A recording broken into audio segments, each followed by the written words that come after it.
यीशु में आप सबकी सलामती हो। मैं उम्मीद करती हूँ आप सब सलामत होंगे।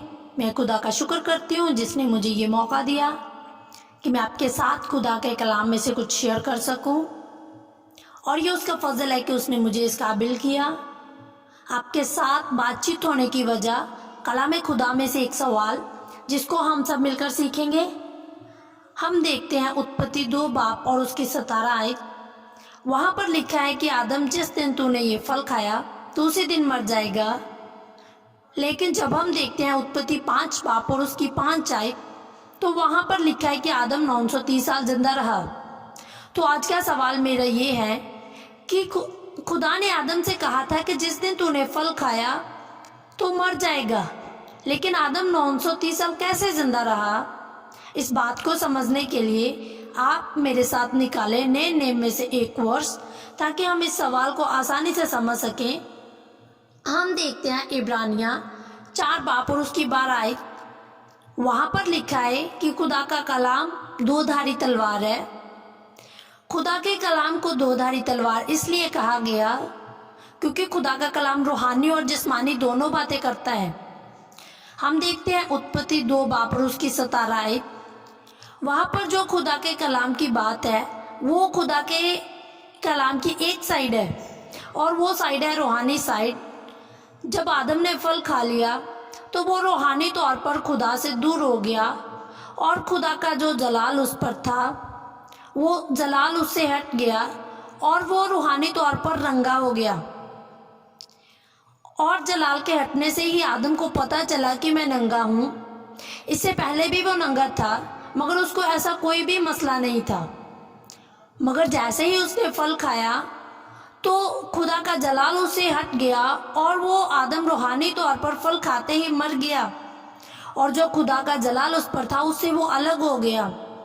आज भी जब हम खुदा के हुक्म को नहीं मानते तो खुदा का जो जलाल हम पर है वो हमसे अलग हो जाता है, और शैतान जैसे हमें चाहता है वैसे इस्तेमाल करता है। और ये खुदा के मुंह से निकलने वाले कलाम की एक साइड थी, वो थी रूहानी साइड। अब हम जिस्मानी साइड भी देखते हैं कि कैसे आदम 930 साल जिंदा रहा। कलाम खुदा में से आप मेरे साथ निकालें जबूर 90 बाब और उसकी 4 आयत, दूसरा पतरस 3 बाब और उसकी 8 आयत। वहाँ पर लिखा है कि खुदा की नज़र में हमारे 1000 साल एक दिन है। मतलब ये हुआ कि आदम 1000 साल तक जिंदा नहीं रहा, वो 930 साल में मर गया। कलाम खुदा में से हम देखते हैं कि कोई भी 1000 साल तक जिंदा नहीं रहा, जैसे आदम 930 साल तक जिंदा रहा। यह लिखा है उत्पत्ति 5 बाब और उसकी 5 आयत। और सेत 912 साल तक जिंदा रहा, वो लिखा है उत्पत्ति 5 बाब और उसकी 8 आयत। अनोश 905 साल तक जिंदा रहा, वो लिखा है उत्पत्ति 5 बाब और उसकी 11 आयत।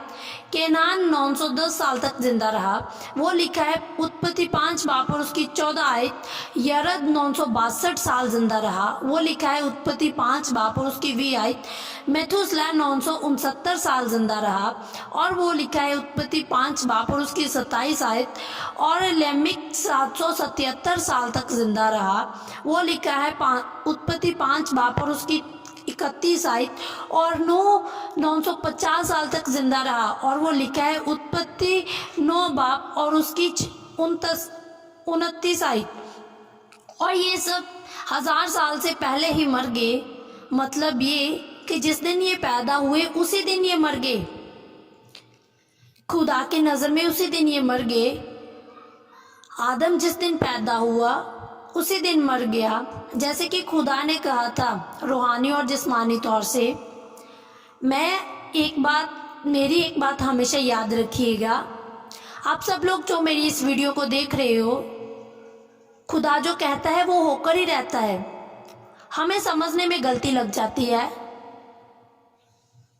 मगर मैं खुदा का शुक्र करती हूँ जिसने मुझ पर फजल किया और मुझे डॉक्टर पी.ए. राज जैसे टीचर दिए, और जिसने मैं सीखती हूँ और खुदा का रूह मेरी रहनुमाई करता है। यीशु में इस बात की उम्मीद रखती हूँ कि मेरी इस वीडियो से आप सब ने बहुत कुछ सीखा होगा, और अपनी नेक्स्ट वीडियो में जल्दी ही मैं आपके साथ एक नए सवाल के साथ हाजिर होंगी। गॉड